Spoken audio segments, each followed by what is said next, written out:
গণভোটটা আসলে প্রয়োজনীয় বা আমার কাছে মনে হচ্ছে এটা রাষ্ট্রের অর্থ অপচয়, সহজ কথা।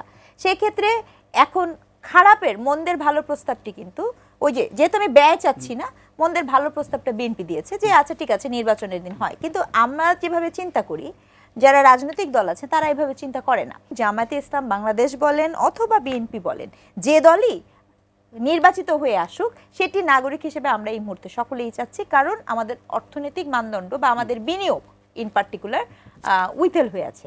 আমার কাছে এই ব্যাপারটাতে একটা জিনিস মনে হয়েছে কি, যখন আমি একটা নোট অফ ডিসেন্ট দিই, নোট অফ ডিসেন্ট মানে কিন্তু আমি দ্বিমত করিনি, আমার এ বিষয়ে ভিন্ন মত আছে, তাই না?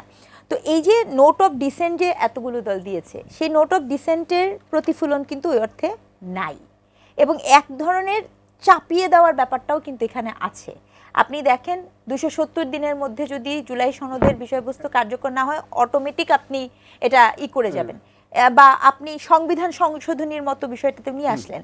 তাহলে এই এই বিতর্কটা কি কারণে সরকারের তরফ থেকে বা প্রফেসর আলী রিয়াজ নিয়ে আসলেন, এটি যদি পরিষ্কার করেন সেটা একটু আমাদের জন্য গুরুত্বপূর্ণ।